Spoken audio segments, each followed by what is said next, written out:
10வது படிக்கும்போது diabetes ma'am 8th ஸ்டாண்டர்ட்ல ஸ்டார்ட் சரி, ஆயிடுச்சு. இது இப்போ இவ்வளோ ஓப்பனாக சொல்கிறீங்களே, ஒன்றும் பிரச்சனை இல்லையா?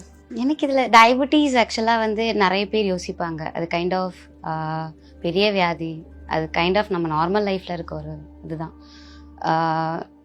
ரெகுலராக மெடிசன்ஸ் எடுத்தால் it can be curable. So எனக்கு 8th ஸ்டாண்டர்டில் it is not curable.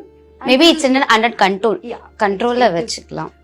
Daily insulin வந்து ஒரு இன்சுலின் போடுறோம். டெய்லி இன்சுலின் போட்டு இன்சுலின் போடுறியாடாமா? 3 வேளை இப்பவும் போட்டு கண்டினியூஸாக போட்டுட்டு தான் இருக்கேன். லைஃப் லாங் எனக்கு இன்சுலின் சொல்லிட்டாங்க. டைப் ஏவா? டைப் 1. ஐயோ, எனக்கு கஷ்டமா இருக்கு. என்னையா எனக்கு கூப்பிட்டு வந்து. ஸோ உனக்கு எப்படி தெரிஞ்சது உனக்கு அந்த வயசுல டயபெட்டிஸ் இருக்குன்னு? தலை சுத்தல் ஜாஸ்தி இல்லை, நான் 8th படிக்கிற பொண்ணு வந்து பெட்ல யூரின் போவான்னு சொன்னா யாரா நம்புவாங்களா? இல்லம்மா, அது அடிக்கடி யூரின் போக ஆரம்பிச்சேன். நிமிஷத்துக்கு நிமிஷம் ஒரு 1 hour கேப் இல்லாம தண்ணி குடிச்ச ஒரு 1/2 hourல யூரின் போக ஆரம்பிச்சிட்டேன். பெட் ஃபுல்லா நினைச்சிட்டேன். நல்ல அடர்த்தியா இருக்கும், என்னால கசக்க கூட முடியாது, அப்படியே வேறு வேறா கைட் ஆயிடுச்சு. வெயிட் லாஸ் ஆனேன், ஒயிட் டிஸ்சார்ஜ் அதிகமாக ஆரம்பிச்சது, உடம்பெல்லாம் புண்ணு மாதிரி கிட்னி ஃபெயிலியர் ஆயிடுச்சு அப்படின்னு டெஸ்ட் எடுக்கிறப்போ டாக்டர் சொன்னாங்க யூரின்ல 4+ இருக்குமா, சுகர் இருக்கு அவங்களுக்கு. ஸோ அதுக்கப்புறம் ட்ரீட்மெண்ட் ஆல்மோஸ்ட் 24 12 வயசுல கண்டுபிடிச்சது. ஸோ இப்போ கண்டினியூஸாக அப்படியே மெடிகேஷன்னா இன்சுலின் வரைக்கும். ஆமா, இன்சுலின் வரைக்கும் அவ்வளோ ஹையா இருக்கு. அவ்வளோ ஹையா தான் எப்போவுமே 300 above அந்த ரேஞ்சிலே தான் இருக்கும். அதுக்கு கம்மியாக நான் இது வரைக்கும் நானுமே பார்த்ததில்லை. சம்டைம்ஸ் லோ சுகர் ஆகும். அது நான் டாக்டர்கிட்டே கேட்டுட்டேன். அவங்க சொன்னது உங்களோட இதில் வந்து பேங்க்ரியாஸ்னு ஒரு உறுப்பு இருக்கு, அது செயல்படவே இல்லை, அது ஒரு இதுவாக தான் இருக்கு. ஸோ நீங்கள் வெளியே இருந்து தான் இன்சுலின் எடுத்துக்கணும் அப்படின்னு சொல்லிட்டாங்க. ஸோ அது அப்படியே போயிட்டுருக்கு. நீ யாரையாவது லவ் பண்ணியிருக்கியா? இருந்துச்சு, இப்போ இல்லை. ஏன் இல்லை? ரீசன்ஸ்னால விட்டுட்டு போயிட்டாங்க. இந்த சுகர் இஷ்யூஸ் ஒன்று, அண்ட் நாங்கள் மிடில் கிளாஸ், அவங்க கொஞ்சம் ஹையரில் இருந்தாங்க. அண்ட் கைண்ட் ஆஃப் நான் இந்த ஃபீல்டில் வந்தது அவங்களுக்கு பிடிக்கல. And lots of rejections. நான் அதுதான் உன்னை கேட்டேன். இது ரீசன் கிடையாது. நான் மீடியா ஃபீல்டுக்குள்ளே, ஏன்னா மீடியா ஃபீல்டுக்குள்ளே நான் இருக்கப்போ என்னை சப்போர்ட் பண்ணாங்க, நீ பண்ணு நான் சப்போர்ட்டில் இருக்கேன். ஸோ மீடியாவுக்கு யாருமே என்ன அப்ஜெக்ஷன். நான் பண்ண 3 பேருமே 3 லவ் இருந்துச்சு. ஒரு லவ் அட்டல் காலேஜ் 2nd வரைக்கும் பண்ணேன். நடுவில் ஒரு 6 months ஒன்று த கைண்ட் ஆஃப் தெரிஞ்சுக்கிற ஸ்டேஜில் அது பிரேக்கப் ஆகி போயிடுச்சு. இப்போ ரீசெண்டாக ஒருத்தவங்க மேலே எனக்கு விருப்பம் வந்துச்சு, பட் அவங்களுக்கு விருப்பம் இல்லைன்னு சொல்லிட்டாங்க. ஸோ எல்லாத்துலேயுமே வந்து மீடியா வச்சு என்னை யாரும் கார்னர் பண்ணல. கைண்ட் ஆஃப் ஃபேமிலி இஷ்யூஸ், அம்மாவுக்கு இப்படி இருக்கிறது, ஃபினான்ஷியல் ஸ்டெபிலிட்டி இல்லை. ஸோ இந்த ரீசன்ஸ்னால தான் விட்டு போனாங்க. மீடியான்ற ஒரு reason, one of the reason அப்படின்னு. அது வந்து என்னன்னா, ஆமாம், தொட்டுக்கிறதுக்கு இது எதுவுமே ஒர்க் அவுட் ஆகலன்னு லாஸ்ட்டாக அதை தொட்டுக்கலாம். மீடியான்றது எங்கள் வீட்டில் வந்து இந்த மாதிரி பார்த்தாங்கன்னா ஒத்துக்க மாட்டாங்க. எல்லாருக்கும் நடக்கிறது தான். நீங்கள் என்னமா நினைக்கிறீங்க?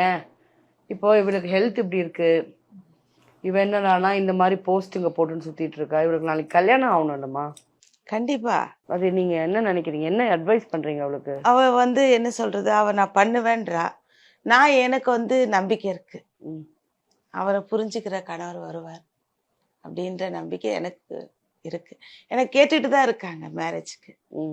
ஆனா அவ தான் ஒத்துக்கல. இன்னைக்கு இருக்கிறாங்க, இந்த நிமிஷம் வரைக்கும் ஒருத்தர் வெயிட் பண்றாங்க. ஆனா அவ வேணான்றா. ஏண்டாமா வேணான்ற? அவ ஒரு பொசிஷன், எனக்கு வந்து லைஃப்ல எதனா ஒன்று அச்சீவ் பண்ணும். எங்க என்ன அம்மா அச்சீவ் பண்ணணும்னு சொல்லிடாமா?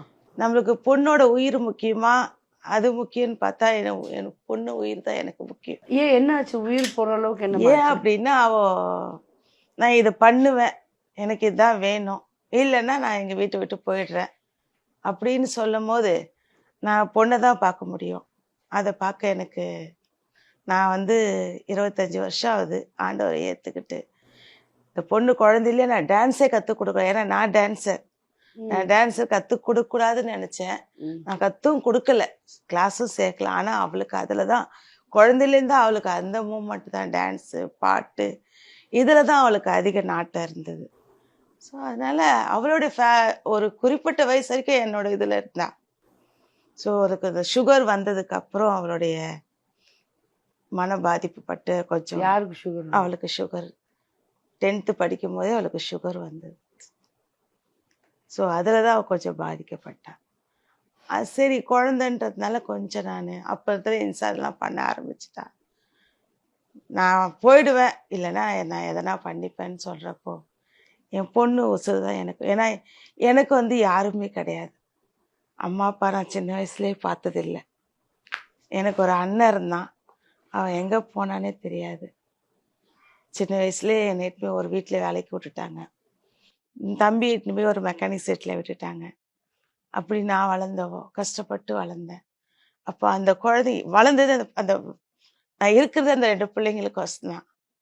அப்படி இருக்கும்போது நான் அவ பிடிச்சது செஞ்சுட்டான்னு நான் விட்டுட்டேன். ஒரு குறிப்பிட்ட வயசு வரைக்கும் தெரிஞ்சது எனக்கு. கொஞ்ச நாள் எனக்கு தெரியாமல் இருந்தது. அதுக்கப்புறம் தெரிஞ்சு கஷ்டப்பட்டேன், ரொம்ப பேசினேன். ஒரு 3 மாதம் கூட பேசாமல் இருந்தேன். ஆனாலும் மனசு கேட்கல, என்ன பண்ணுறது. அவள் அதிலே தான் இருக்கிறா. நான் ஒரு இடத்துக்கு போய் சேரணும், நான் ஒரு நல்ல பொசிஷன் வரணும்.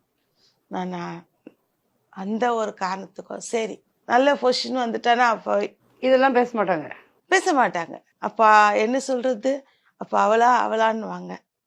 எனக்கு வளர்த்தவங்களாம் பேசுனாங்க தான். ஆனால் நான் அவங்களுக்கு ஒரே வார்த்தை சொல்லிட்டேன், அவள் வாழ்க்கை அவள் பார்த்துக்கிறான், நீங்கள் பார்க்க போகிறதில்ல, நான் பார்க்க போகிறதில்ல, அவள் பார்த்துக்க போகிறான். அதுதான் நான் சொல்லி விட்டுட்டேன்.